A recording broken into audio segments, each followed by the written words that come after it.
Well, you're right. There is a big difference between teaching executive education and teaching, I would say, normal students. When you're teaching executive education, people are coming with their own background, with their own knowledge. And what they need is not so much concept, because concept, they know the concept. What they need is to have a different angle. They need to ask different questions. You know, if you have people with exactly the same culture, with the same a priori, with the same vision of the world, it will be very difficult to move them to another mindset.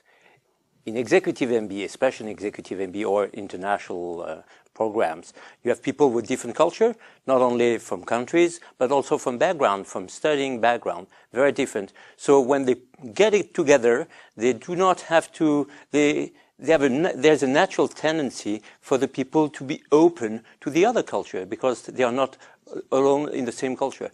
Therefore, for us, it's much easier to take them to a new road on a new path than if you have people from the same culture. So for me, I would say there's no executive education without international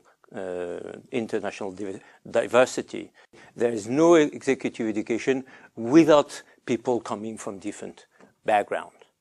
Otherwise, it is just regular education where you just bring the concept and put it on the people, which is not what executive education, because if you just bring the concept, the people are not going to implement it, because that's the challenge of executive education.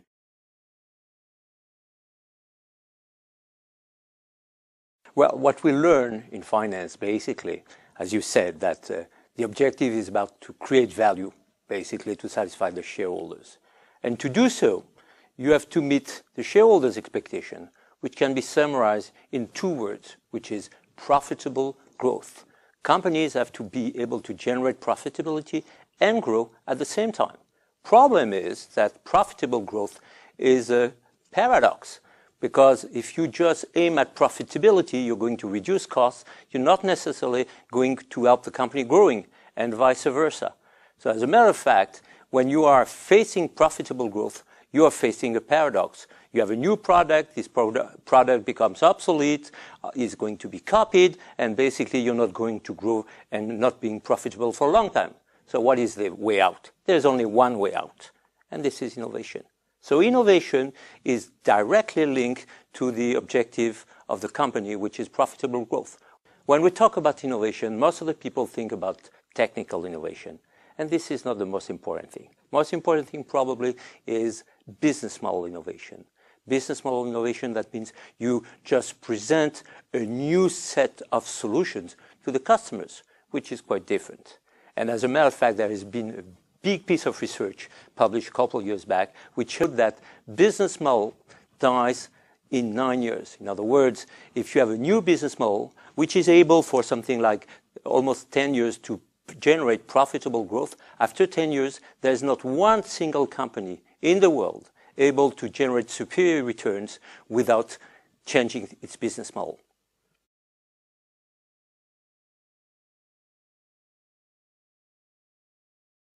Leadership.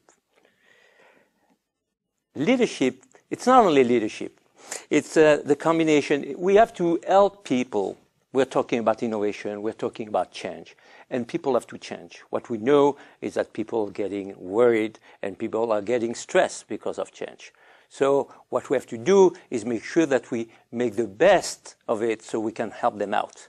And basically, it is about, first thing, showing them where to go, because if you have to change, you have to understand where you're going to, and you feel reassured, you feel more secure if you understand what you're doing. And this is about strategy. So first thing is about strategy. People have to understand what is the strategy of the organization.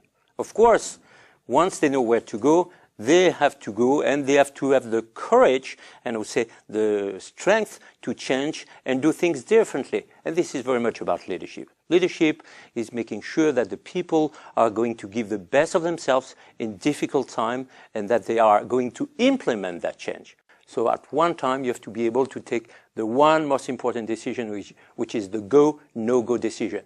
Should I go into that direction or should I not?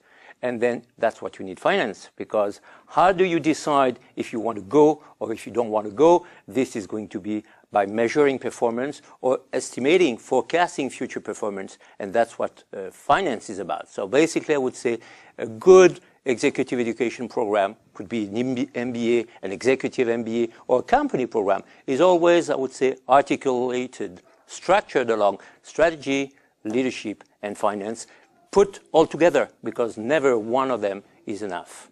It's the combination of the three that helps you feeling better and ready to change and facing the challenge of innovation, basically.